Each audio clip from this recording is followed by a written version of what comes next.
The Australian Children's Television Foundation and ACME respectfully acknowledges the traditional custodians of the lands on which we are joining you today, the lands of the Wurundjeri people of the East Kulin Nation. We honour their continuing cultures and connections to the land, waters and skies, and pay our respects to the elders past, present and emerging, and extend that respect to all Aboriginal and Torres Strait Islander peoples throughout Australia. Teachers, please share your students' responses and questions in the Zoom chat throughout the workshop. Let's start by sharing the names of the traditional custodians of the lands on which you are joining us today.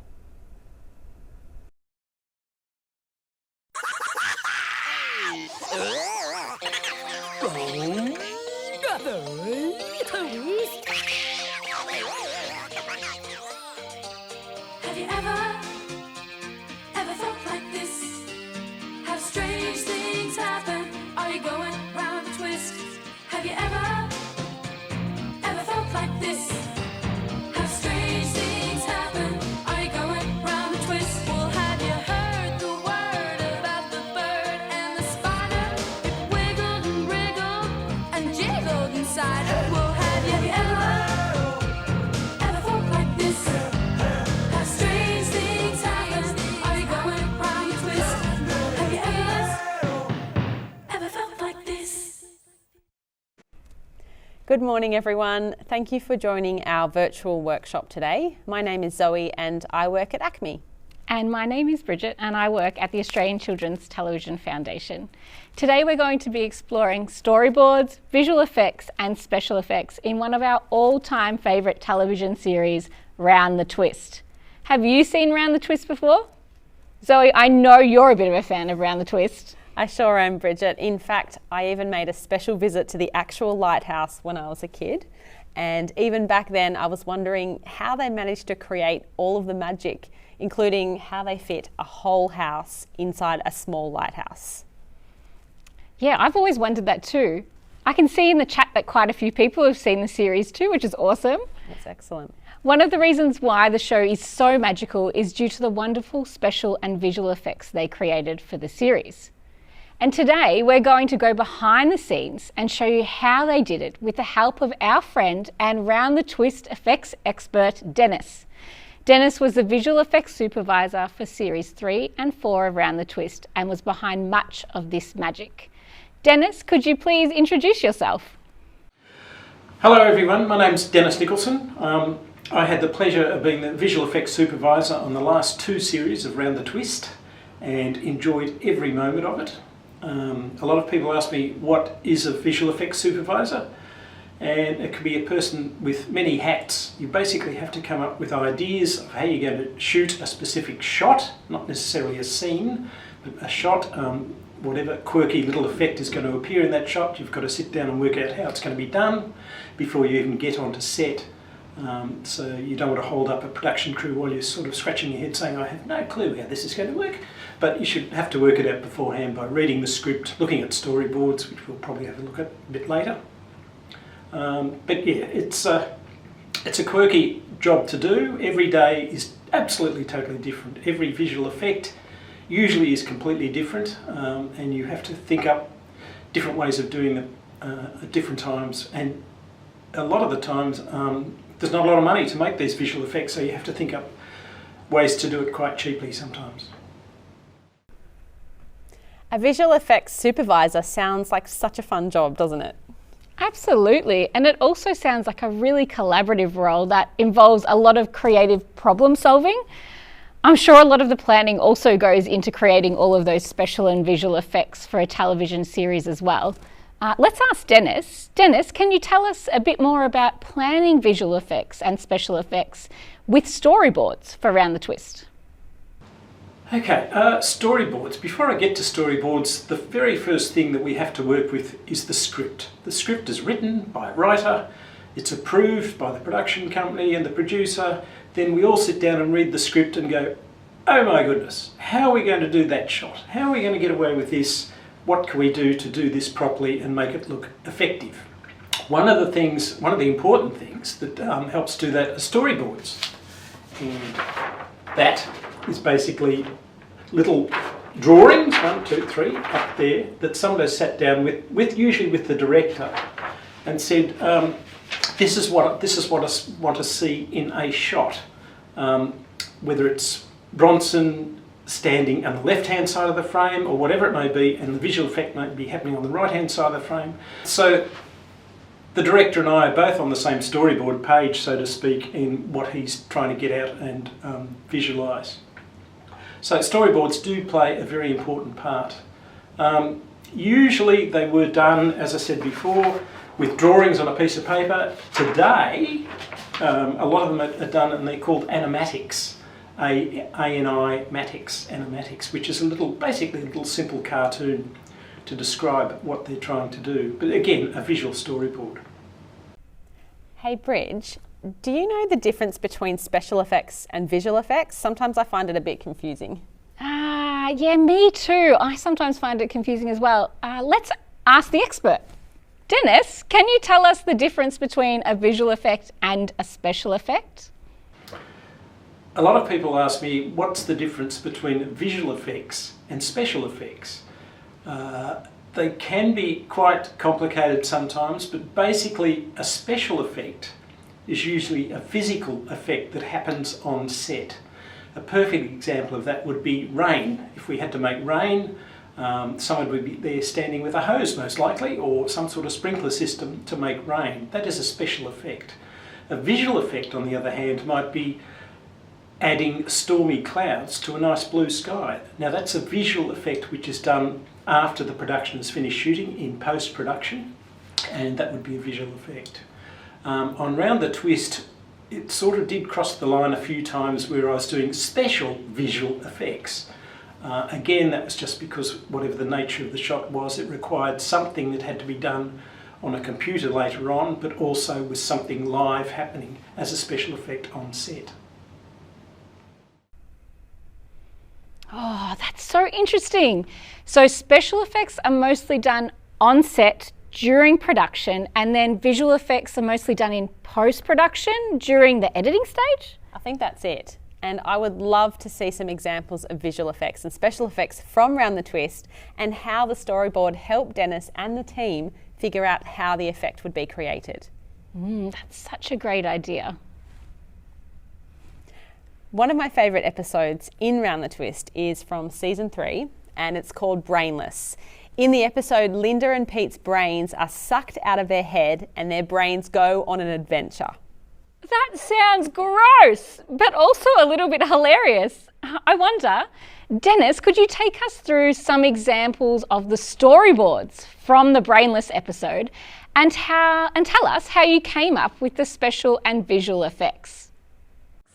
The Brainless episode was full of all sorts of effects. Some were visual effects, some were special effects, some were special visual effects. But look, I'll go through one of the storyboards here I've got in front of me, just to explain how we broke down a specific sequence for one of the Brainless shots. So this storyboard here has basically 6 drawings. We open up the shot looking at across, basically it's a tilt down. We tilt down from a nice blue sky to trees in the background and a dirt road in the foreground. In the same shot, we see a brain bouncing in from the right hand side as it bounces across the road to the left hand side, followed by a second brain that is following the first one, bouncing from right to left. That is one shot, and that is a visual effect, simply because the brains were never on the road in reality. What we did was shoot the background. It's called the background plate, and it's the first shot we did. There's 2 shots required to make up this visual effect. The first shot is the background plate, which is the tilt down from the sky to the road. So once we've got that, that's fine. I then go back to the studio at some later stage and shoot a brain against green screen with my hand literally covered in a brain as I bounce it across a green screen. And that is combined with the background plate later on in post-production. So there's 2 elements there, the background plate and the foreground, which is the brain bouncing on green screen.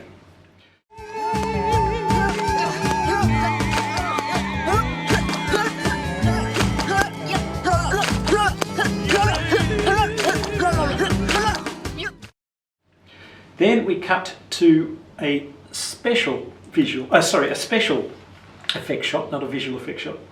And it's the truck in the distance approaching the 2 brains who are currently sitting on the dirt road. So this is all in camera. This is a special effects shot with a brain sitting on the left of camera and a brain sitting on the right of camera. We both had hands up in these brains, wiggling them around to make it look like they were talking to each other as this vehicle approaches the brains. There's a next shot is a close-up of the 2 brains jumping out of the way of the truck's wheel. Again, that's a special effects on-set shot, and the 2 brains were literally just pulled off by wire, so there was no danger to any of the crew. The close-up shot after that is the 2 brains. I think he's landed on a slug from the quote, if I can remember it correctly. And again, that's a special effects shot, which is done on location with 2 brains sitting there. I've got a headache. Yeah, I forgot. You're not used to mental exertion. Shut your face. Anyway, this is all your fault, you know. Me? Anthony built the stupid machine. Exactly, because he's got the hots for you. Get your mind out of the gutter. He's only interested in my brain. Road hop! I think I landed on a slug. Shut up. The skateboard sequence in Brainless was interesting. Majority of that, 99% of it, was special on-set effects as opposed to any computer graphics in post-production. So we had quite a lot of fun there with a brain attached to the front of a skateboard and wandering around different parts of suburbs filming the skateboard rider with the brain attached, riding all over the place. As you'll see by this, the brain lands on the front of the skateboard. As it zooms past, there's several different storyboards where he's just driving past different shots. In fact, this one has 2 brains on there, but the final decision was to only have 1 brain on the skateboard, so we went with 1 brain. Here you see there's various different things where he's still skating around. He kicks up the end of the skateboard and the brains, in this case one brain, flies off to another specific scene just afterwards. When we walked up to that bridge to do the skateboard crossing the bridge with the brain on it, I saw a pussycat sitting on a post, and I've just got to everybody, just stop now, quietly take the skateboard up the road a little bit, and just when I say go, roar past this post. And I'm filming it, and as the skateboard roared past, I zoomed the camera into the cat, and it did this amazing double take. And that just was never planned. It's not in a storyboard. It's just one of those things that happened on the day, and it ended up in the show. And it was a very funny shot.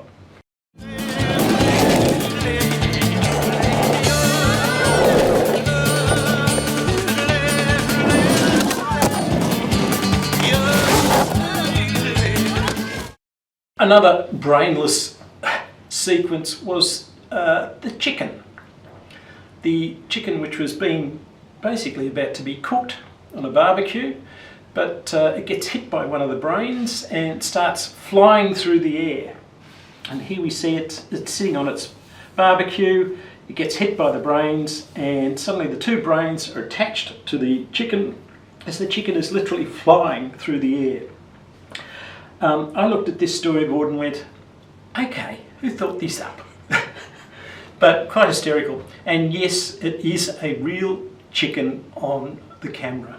I attached the chicken to the base of the camera, so we have the camera here, I had the chicken there, and I was literally running around the park with the chicken and the two brains attached to the base of the camera.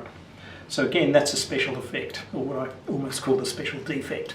But it's a very funny sequence.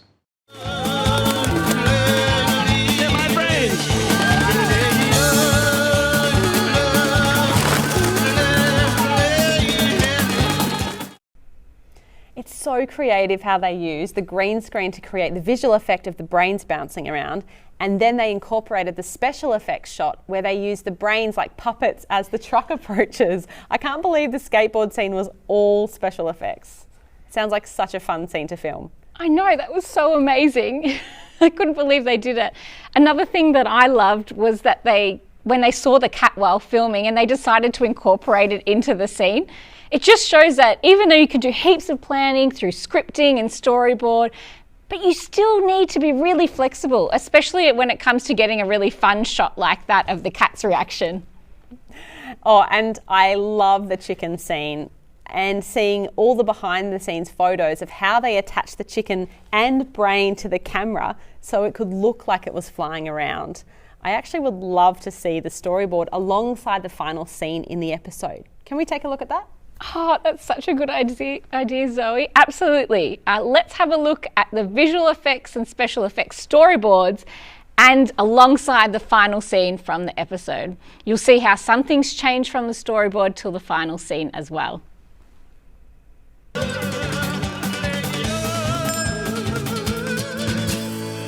Barbecued brains.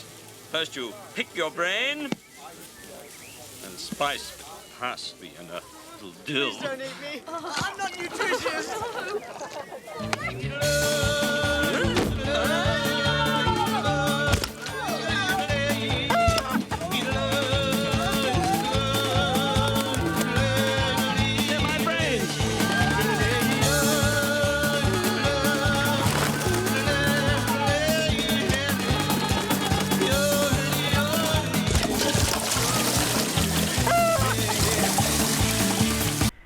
It's so interesting to see how the storyboard came to life in this episode. Yeah, I was thinking about some of the other examples from Round the Twist. I thought maybe we could watch some more scenes and ask Dennis to explain how they were created with visual and special effects. Totally, that's such a good idea. But why don't we play a little game? We'll show you a short shot from Round the Twist and you can guess how they created that shot using either special or visual effects. Then we'll check in with Dennis for the answer. Are you ready to see the first example? Okay, I'm ready. Fabulous. So this short clip is from the episode of Radio Dada. We want you to think about how they created the warships on the horizon. You can play along in your classroom and let us know your responses in the chat. Colin, what's going on between you and Linda? Nothing. Colin, look at me. Yeah, Colin, look up! Look me in the eye. See, he can't even look at me.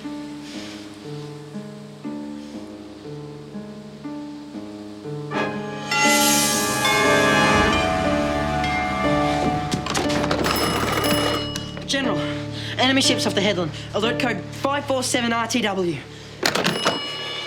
He did it! He saw the enemy ships! Oh, it's a good scene. Zoe, what do you think? How did they create that moment?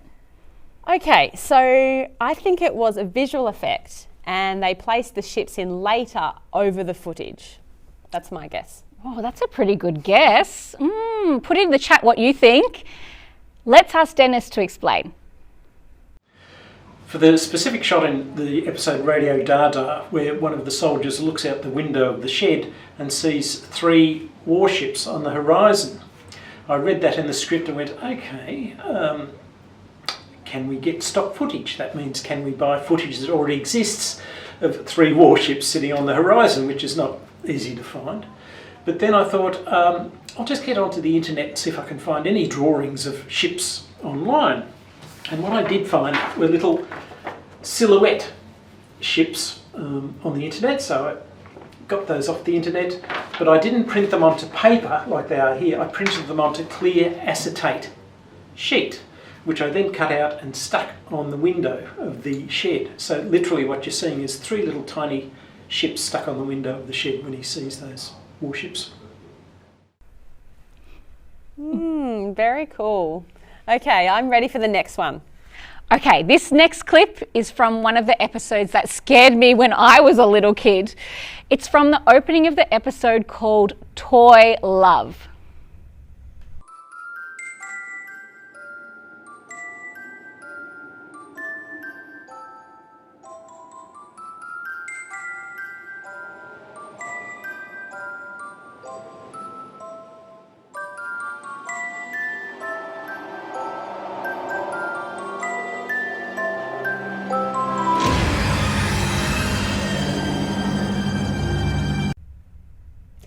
Okay, I think this is a special effect. I think they created it by moving the camera around the dolls. Then I think they paused the camera, opening the doll's eyes, and then they pressed record again. So this is called a jump cut. So where you stop the camera, keep everything in the same space, and then make a small change before recording again. Oh, that's a really good guess. I can see some fabulous answers coming in through the chat as well from students. Well done, everyone. I'm very impressed. But let's ask Dennis to explain how they created that shot. For the Toy Love episode of Round the Twist, the opening shot of the mountain of dolls' heads was actually shot backwards. What you see on screen has been reversed. So the camera started very close to the doll's head. We then started to bring the camera back from the doll's head so we could see more dolls' bits and pieces, and the set started to rotate at the same time, and as the camera pulled away we lowered or dimmed the lights down to make the silhouette. So the entire shot was shot backwards. Great, so it was a special effect and a great idea to see what happens when you shoot something backwards. Can we watch the next one from the episode Face the Fear? That opening is one of my favourites and I think I might know how they created it. Oh, sure thing. Let's take a look and let us know what you think, if it was created with visual or special effects.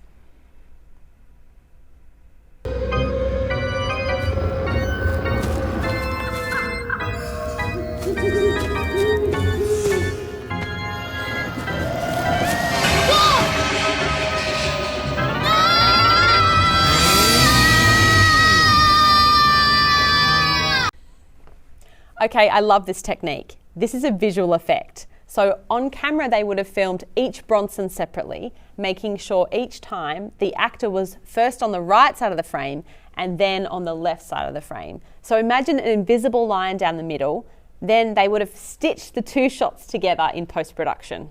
Oh, you sound pretty confident there, Zoe. I think you might be right. And there's a few responses coming through from students that think the same thing. So let's see if you're all correct. Dennis, how did you create this shot? For the Round the Twist episode Face Your Fears, the very opening shot is two Bronsons on the screen at the same time. The way you do that is it's a split screen. You shoot the Bronson actor on the right hand side of the screen once. He goes away to wardrobe to get changed into different clothing. He comes back, you position him on the opposite side, on the left hand side of the screen, and you shoot him again, and those two shots get combined in post. Now there is a camera move where it zooms in towards Bronson at the end. Once you get rid of one Bronson out of the shot, you can move the camera. Prior to that, the camera can't be moved. It's called locked off. It's locked off. It's a static shot. So you can position Bronson A, Bronson B. Once one runs away, you can zoom into that Bronson. Okay, last one. This is an example from the episode Whirling Dervish.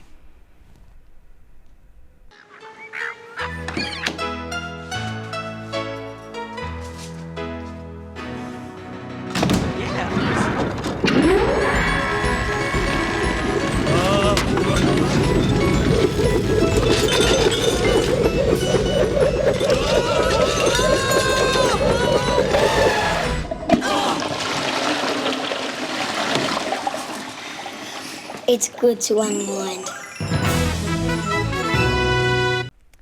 Zoe, what do you think of this one? Surely they didn't move the whole lighthouse building to create this really short opening shot. No, that would have been very difficult. Okay, this one I think was a special effect for sure. So I'm thinking someone had a miniature model lighthouse on a piece of string and they spun it around. But I'm not sure how they got it so straight and lifelike. Dennis, please tell us the answer.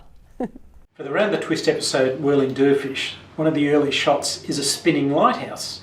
Now, we can't really spin the real lighthouse, so we had a model, a miniature model of the lighthouse, which I sat on top of a motor, so it could go around and around and around.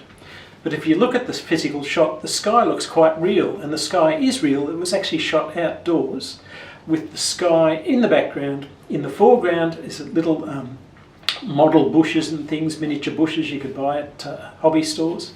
And then I found some old sticks to make look like trees, and I literally just stuck them in the foreground and shot the entire shot outside in real daylight.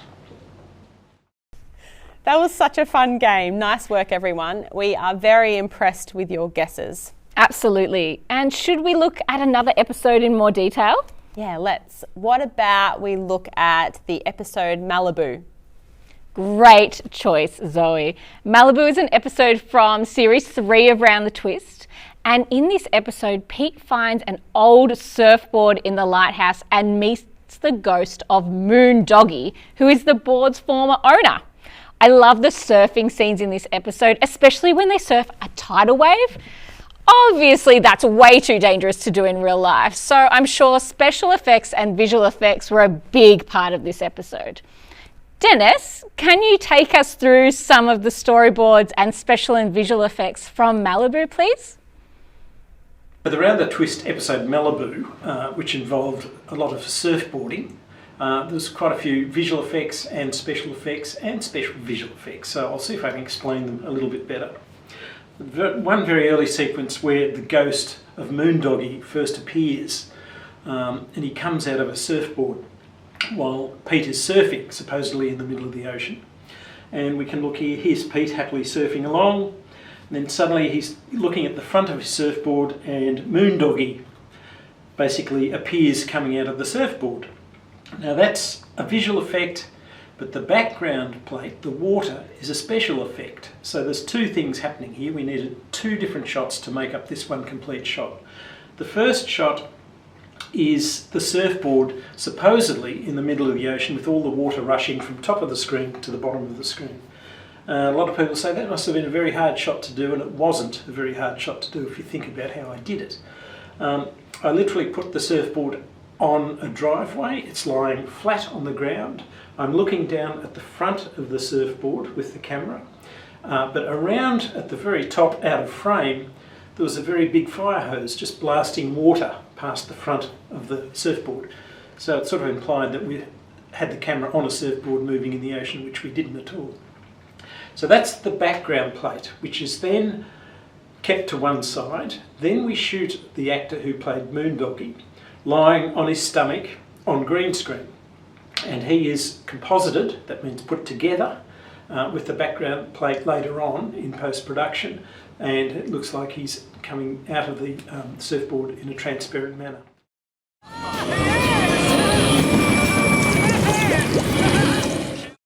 Another quick sequence where Moondoggy is still supposedly on the front of the surfboard is talking to Pete as Pete is heading in towards the beach. And this is Moondoggy here, semi-transparent. So he's shot as one particular shot against green screen. The background is a point of view, which is POV, is point of view. It's the camera's point of view as we head towards the beach. So it's what we see when we're heading toward the beach. So that's two shots again. It's the beach and it's the shot of Moondoggy on green screen, and again they're combined in post with some sort of semi-transparency put over Moondoggy so we can see the ocean behind him. Now that background shot of heading towards the beach, how do we do that? It's not as simple as you think. I actually had to sit on the front of a rubber ducky with the camera holding it over the top while somebody was holding my belt of my jeans so I didn't fall off the front as we headed towards the beach. So you've got to think there's quite a few safety concerns sometimes when you're doing things like this. Bucket Eddie-o, Moondoggy's back! Oh my god, it's a ghost! And he's itching for whitewater action! For the final sequence in Malibu, another Round the Twist episode, is a sequence where Moondoggy finally leaves Pete all alone on the surfboard to surf a giant wave. And you can see here the wave is quite large compared to the little tiny surfboard with Moondoggy and Pete on it. And this was specifically the request of the director, where he wanted to see a really big wave with a very small surfboard. Pete's having a time of his life surfing on this big wave. Moondoggy finally leaves him and he's all alone, so he's quite a little bit scared of what's going on. The wave literally spits him out so fast that he ends up flying across the land on his surfboard and ends up crashing into the lighthouse. So here he is, look, lots of close-ups of scared Pete. A shot of Pete heading towards the lighthouse is actually behind his head, but again, that's a visual effects shot where Pete, the actor, would be on green screen. There's a point of view, POV, that's a point of view, it's the camera's point of view where we're heading towards the lighthouse. Not an easy shot to do, it's probably done from a helicopter, believe it or not. A quick shot of the other two Bronson kids as they see Pete heading straight towards them, and a shot where he flies from right to left across the screen. Again, a visual effects shot with a little tiny surfboard with Pete on it and stormy clouds in the background. And the finale of the shot, thwack, where he lands, crashes straight into the lighthouse. And a close-up of Pete who's not looking too well at all. Now to get that shot, that is not a visual effect, that's literally the actor standing at the base of the real lighthouse at Airy's Inlet. And because it's a close-up, you don't see the ground, so you don't know how high, although he really is. So that's just a trick of shooting it in a specific way. This shot here is a visual effects shot. We're looking down on Pete, who's supposedly stuck halfway into the lighthouse. Again, the background plate would be looking down from the top of the lighthouse, and Pete and the surfboard would be added later in post-production.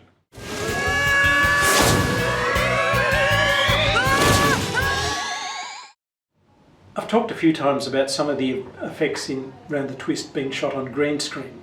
Basically, green screen is a background, like this wall, which is painted green. Now the reason it's green is it's very easy to get rid of that colour in post-production electronically, and you replace that green with whatever background you want to use. And I did talk about background plates before. The background plate would be replaced in the green area, and the foreground would be, for example, the shot of Pete on the surfboard. The background plate would be the giant wave. The foreground is Pete on the surfboard, and he would have been shot against green screen, so we can replace that green with the wave, if that makes sense. So Pete and the wave in the background. For the final visual effect of Moondoggie disappearing off the surfboard is a combination of computer graphics animation where he vaporises off the surfboard. So there's 3 different things happening in that one shot. Pete and Moondoggie against green screen, the wave as the background to replace the green screen, and Moondoggie computer graphic animation to make him vaporise. The storyboard is like a map for what you were going to film, but also what you want it to look like.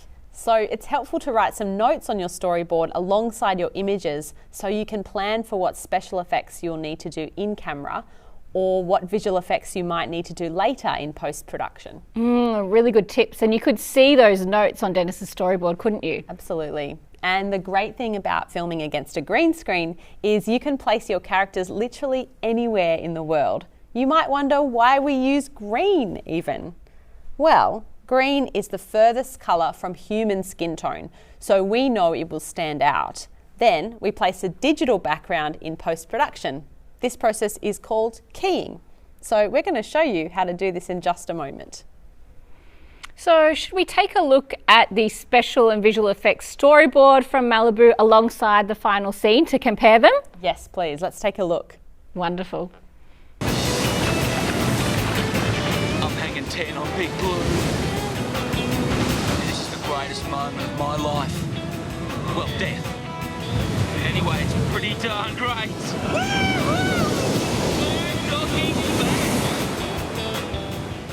Dude, I'm eternally grateful.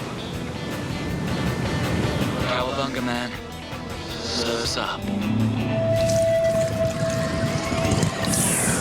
Cowabunga, man. Surf's up. Yeah, way up. Okay, chill, Pete, chill.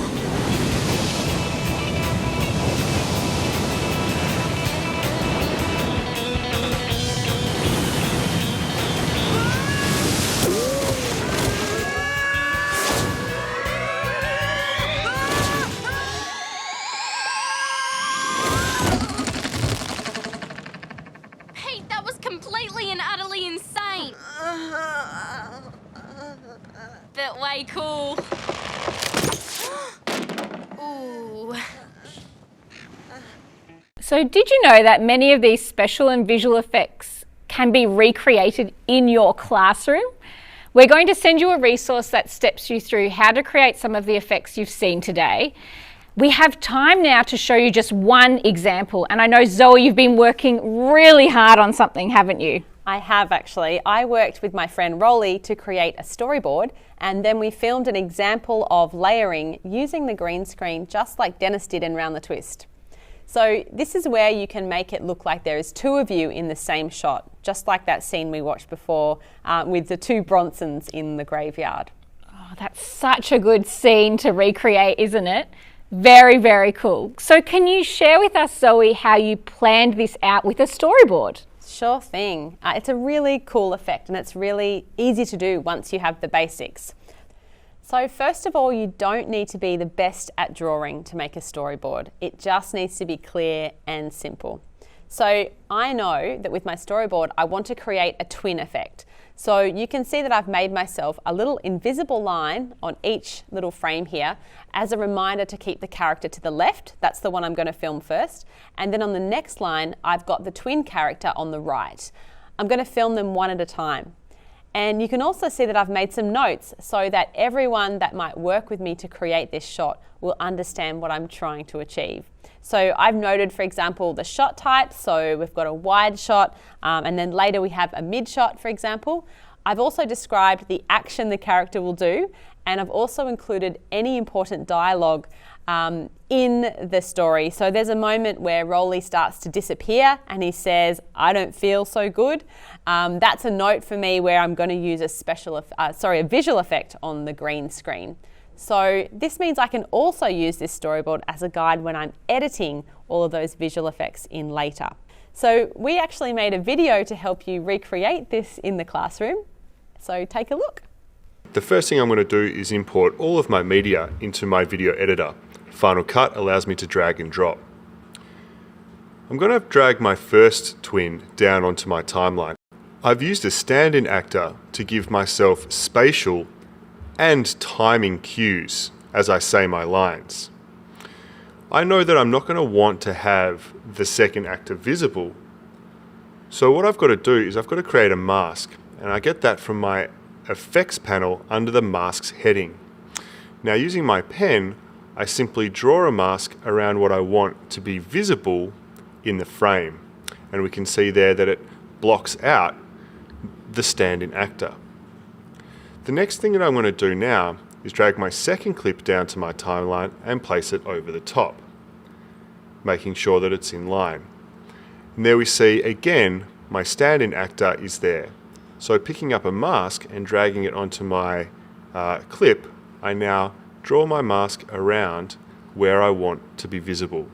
And we can see that I now have that portion of my frame visible, and because my mask is hiding what's not visible, the clip on the underlying layer has now become visible. I'm just going to scrub through and see if there's any areas where my masks aren't working properly. And I can see there's a bit there, meaning I need to tweak the size and position of the mask on the top layer, and then come back and tweak the size and the position of the mask on the underlying layer as well. I now have both clips visible with both having a green background. What I'm going to do now is I'm going to grab my background image and drag it underneath both of my green screen clips, extending it out the full way to the end of both clips. Grabbing up my keying effect from my effects panel, I'm going to drag and drop that onto both of my clips. And we can see now, as I play that back, both versions of myself are visible the entire way along my timeline, making it look as if there are two of me, just like magic. That looks so awesome, Zoe. Well done. So teachers, check out our resource where you can rewatch the examples from today, as well as download a storyboard template and watch step-by-step videos from Acme on how to create a range of visual and special effects. We cannot wait to see what you create, so please make sure you send us your finished work. And before we go, Dennis, can we ask if you have any advice to give to students wanting to work in visual effects? If you feel that you're interested in working as a career in visual effects, then all I can say is go out and experiment, experiment, experiment. If the things don't work properly the first time, try another way. Try the camera upside down. Try shooting into a mirror. Try all these different things. Just don't think there's only one way to do something. There's not. You can do all different types of effects, whether it's a special effect on set with something hanging off a piece of string or a fishing line, or whether it's something that you create in a computer to make nice blue skies cloudy. It's all not technically too difficult to do, but just go and try everything. We have learnt so much today, and it's nearly time to go. You can come and see some of these storyboards from the series in real life at Acme in our free Story of the Moving Image exhibition. We also want to thank Dennis for sharing all his skills and knowledge with us today, and we want to thank Simon and Ellen for supporting the technology today, and also Katie for supporting the editing of footage and your registrations. That's right. Just like when creating anything for the screen, this is a collaborative process and lots of people are involved to help it run smoothly. We would love to know what you think of our virtual workshops and our resources. We've put a link to a short teacher survey in the chat. If you have a few moments to fill it out, that would be amazing. So we're looking forward to seeing you all at our next virtual learning session. For now, we want you to have heaps of fun creating your own visual and special effects. We'll see you next time. Bye. Bye.